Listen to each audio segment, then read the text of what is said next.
Jangan lupa like, komen, dan subscribe channel YouTube TVRI Bengkulu. Dan jangan lupa nyalakan notifikasinya. Balik lagi di Opini, obrolan pagi ini masih dengan tema yang sama, yaitu kedipan di balik lensa bersama dengan Bang Dika, konten kreator. Bang Dika, kalau misalnya kita kan sebagai konten kreator, apalagi abang yang sering mungkin review alat-alat kamera, terus juga mungkin daily ketika memang fotografer, beda ya dengan ketika misalnya kita jadi konten kreator yang berbau kesehatan, itu kan nggak ada batasannya ya. Kalau misalnya kita sebagai konten kreator yang bahas-bahas terkait dengan hal yang abang lakukan ini, kan ada batasannya gitu kan, sampai kebingungan gitu kan. Jadi kan kalau misalnya kita pengen buat konten kan harus konsisten ya Bang ya. Iya. Kalau Abang sendiri konsisten gak sih upload videonya? Kalau saya ada bulannya nggak konsisten, tapi ada bulan-bulannya yang konsisten. Kalau kayak sekarang tuh kebetulan lagi konsisten, lagi ngeluarin video seminggu sekali gitu, baik itu di YouTube sama di Reels.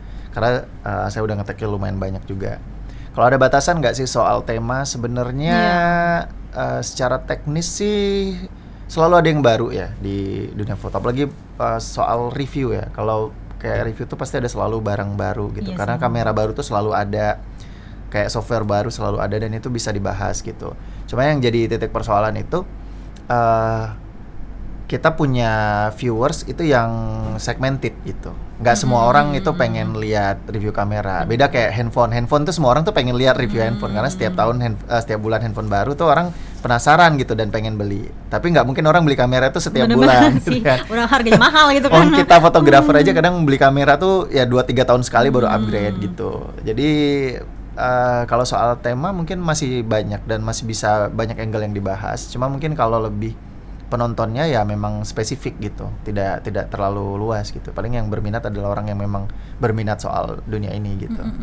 Bang, kalau dari subscriber abang sendiri ada nggak sih yang bilang, Bang buka dong kelas fotografi, kelas videografi gitu? Secara offline online. Ini ya, bukan online. Oke. Secara offline, kalau secara offline itu sebenarnya ada beberapa kali perencanaan, cuman belum terrealisasi. Cuma kalau sekarang saya udah setahun terakhir memang ada kelas online buat foto, buat editing sih lebih tepatnya, buat editing gitu. Jadi udah berjalan 1 tahun dan ya peminatnya cukup banyak gitu, udah sampai 15 series gitu. Oh iya. Ya 15 batch ya. Itu abang sendiri gitu. Jadi via, kalau sebenarnya tuh karena terinspirasi dari kemarin waktu pandemi kan nggak motret juga, nggak apa-apa juga, jadi daripada di rumah buka kelas dari Zoom meeting gitu ya, nyobain 1 kali rame, 2 kali rame, sampai sekarang ternyata masih ya udah kayak sebulan buka kelas 1 kali aja atau 2 kali aja gitu. Pernah nggak sih ketika memang abang tuh kan sering banget buat konten-konten review nih, ada komentar yang memang bilang, Bang tolong dong review alat ini alat itu, padahal abang tuh nggak ada sebenarnya gitu? Iya. Itu banyak sampai sih. minjem misalnya atau gimana? Itu banyak sih. Kalau dulu kebetulan saya ada kerja bareng salah satu toko kamera di ibu kota gitu ya. Kalau sekarang kebetulan karena kontraknya udah nggak ada, jadi saya nggak bisa dapet tuh barang-barang baru lagi. Makanya kalau ada yang ngebahas itu, paling saya bahasnya tuh pakai slide aja gitu. Jadi kayak biasanya nungguin launchingnya kan. Nah jadi diliatin, biasa nge-reaction, oh ini ada kamera baru nih, fitur-fiturnya apa aja gitu. Lebih ke sana sih. Iya sih, sekarang tuh kan orang lebih tertarik dengan konten-konten yang ada ini ya. Ada gambar-gambarnya gitu kan. Terus cara editingnya juga bagus gitu kan. Sebenarnya jadi konten kreator tuh menjanjikan gak sih Bang? Dari income-nya sendiri ya? Kalau kita konsisten nih. Kalau dari income-nya menjanjikan, karena saya punya banyak teman yang hidup hanya dari bikin konten gitu, dan mereka bisa kaya gitu. Cuma yang mungkin tantangannya kalau buat konten kreator di daerah adalah keterbatasan buat kerjasama dengan brand. Sebenarnya yang menghasilkan income cukup banyak itu adalah ketika kita bisa brand deal gitu sama brand besar gitu. Nah kalau buat di daerah ya tantangannya itu gitu. Iya sih.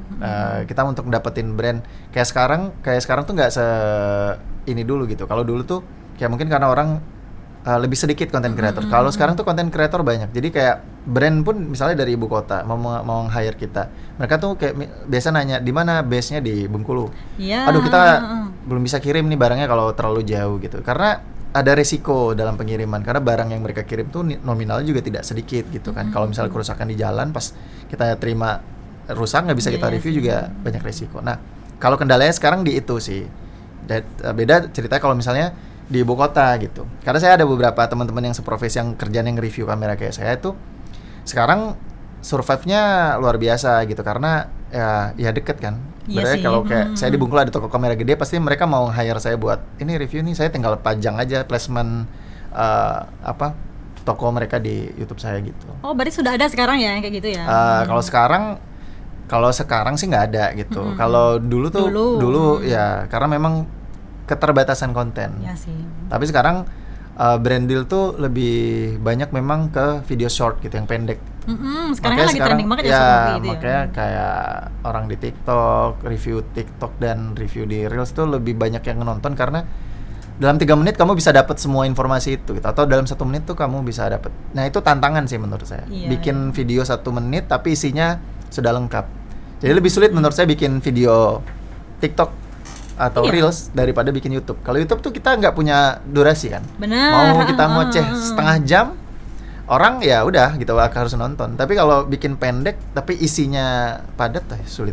Iya sih, harus poin-poin pentingnya banget gitu ya kan. Oke, Bang Dika, kalau Bang Dika sekarang nih terhitung nggak sih berapa konten yang sudah abang buat sampai sekarang ya? Tadi itu kalau di YouTube tuh kelihatan ada 250-an video kalau nggak salah per hari ini. Kalau di 250 apa 300 sekitar itulah, saya lupa juga. Kalau di YouTube tuh sekitar itu. Nah, kalau di Instagram kayaknya nggak sebanyak itu sih, karena baru juga kan. Yang paling viral nih konten yang mana, Bang? Yang paling banyak ditonton kalau di YouTube itu soal segitiga exposure namanya videonya. Jadi itu video gimana cara setting kamera untuk pemula. Itu kalau nggak salah udah 2 jutaan yang nonton. Jadi itu untuk pemula ya tapi untuk pemula. Jadi memang ya itu mungkin video itu terlalu panjang menurut saya. Cuman karena kepanjangan itu jadi orang tuh paham gitu. Iya, saking detailnya saking detailnya dan saya tuh menyampaikannya kalau saya lihat video saya sekarang sepolos itu gitu kayak kena ngapain ini jadi jelasin terlalu panjang gitu. Tapi sekarang enggak lagi kayak gitu ya. Kalau sekarang itu ya udah nggak kesana lagi gitu. Saya harus bikin produksi video baru buat ditonton orang gitu. Oke, ini Bang Dika, tips-tipsnya nih Bang. Mungkin ada yang lagi nonton dan pengen jadi konten kreator. Haruskah kita alatnya bagus, alatnya lengkap sebagai konten kreator? Kalau tipsnya buat bikin konten atau jadi konten kreator sekarang itu modal cuman pakai smartphone aja. Menurut saya itu udah lebih dari cukup ya, karena kamu bisa ngambil gambar di situ, bisa editing juga di situ, posting juga bisa langsung di situ gitu. Yang paling penting menjadi konten kreator tuh menurut saya bukan equipmentnya tapi idenya sih. Iya sih. Kemasannya ketika kamu punya ide yang menarik, menjadi unik gitu. Nah, itu pasti langsung dapat notice dari netizen gitu. Bukan unik viral soal yang aneh-aneh ya. Iya, yang negatif ya, lah ya. Bukan yang negatif ya, tapi memang ketika kamu menyajikan sesuatu yang berbeda, ya kamu bisa cepat dilihat orang gitu. Jadi carilah ide. Ide itu biasanya muncul dari apa yang kita suka gitu. Jadi bikin konten itu berdasarkan apa yang kita suka kalau mau cepat. Jadi kalau misalnya kamu suka masak ya berarti kontenmu harus masak. Kalau kamu suka foto, kontenmu soal foto. Jadi jangan menyimpang dari yang nggak kita suka. Kadang orang ngikut-ngikut ya. Kayak lagi rame ini nih, misalnya lagi rame soal apa gitu, review apa atau lagi rame konten soal apa, kita ikut-ikutan. Sementara sebenarnya kita bukan di sana minatnya. Pasti nggak akan bertahan gitu. Dan orientasinya jangan uang dulu sih. Karena uang itu bakal datang sendiri nanti. Kalau misalnya kontenmu udah besar. Ada beberapa orang yang memang biar kontennya booming nih sifatnya menyinggung gitu kan. Ya, negatif, menyinggung gitu aneh-aneh. Kan. Terus kalau enggak cosplay jadi orang lain gitu kan. Iya. Terus biasanya bahas hal-hal yang baru nih yang paling terupdate biasanya kan itu kan yang paling booming kan. Betul. Sekarang memang sebenarnya menarik jadi orang yang suka membahas sesuatu ya, isu-isu ya, karena sekarang kan banyak ya orang konten kreator yang kerjanya dia membahas isu.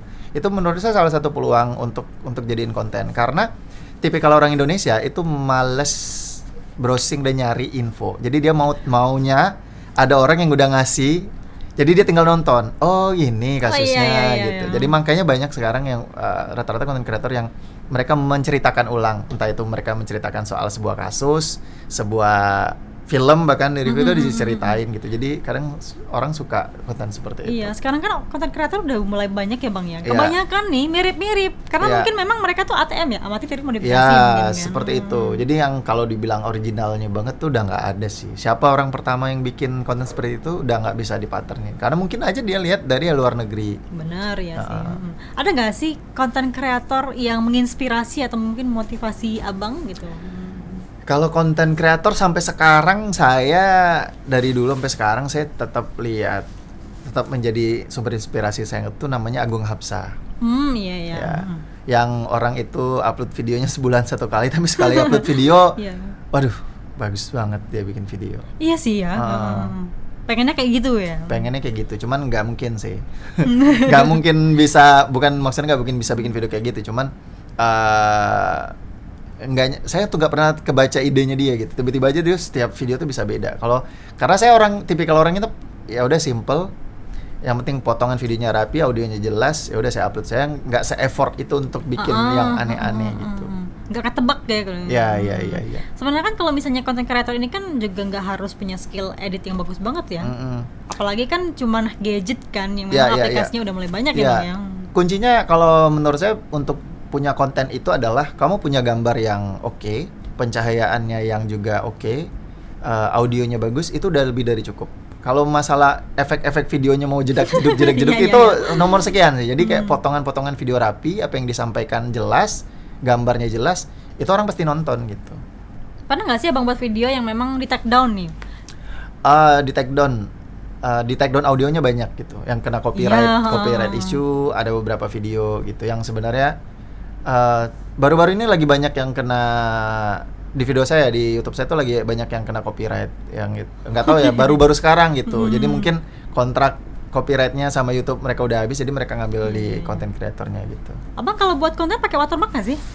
Kalau Karena kan sekarang tuh banyak banget ya orang yang copyright gitu kan. Sebenarnya kalau kayak itu saya nggak bikin sih, karena kan udah jelas mukanya saya di situ, bukan muka orang. Ya juga sih ya. Kalau misalnya visualnya ada ya nggak mungkin ya. Kecuali kan? kalau misalnya kayak yang memang tidak menyajikan personal branding ya, karena ada beberapa konten kreator yang mereka tidak menampakkan diri. Mungkin cuma desain doang atau tulisan doang. Ya, kan? dia ngebahas artikel-artikel aja, mereka cuma pakai voice aja. Nah, itu kan masih bisa tuh diambil, gampang ngambilnya gitu. Tapi kalau kayak ya udah kita yang ada di kamera mau ambil, mau diakuin juga nggak bisa. Gitu. Abang kan memang backgroundnya sebagai penyiar ya, tapi pernah nggak sih kayak tag berulang karena beribet mungkin atau ada salah penyampaian? Oh kayaknya kalimatnya bukan kayak gini deh ngomongnya gitu. Itu udah pasti gitu, udah pasti ada yang lidahnya ke selimpet, semuanya pasti ada. Jadi kayak kalau mau bikin video 10 menit itu biasa tagnya sampai 30 menit, jadi banyak yang dibuangnya daripada yang diambil. Iya sih. Karena kan memang harus singkat menarik gitu ya. Oke Bang Dika, kita jeda dulu. Nanti kita bahas lagi ya dengan tema kita, yaitu kedipan di balik lensa. Pemirsa, kami akan kembali setelah jeda pariwara berikut ini.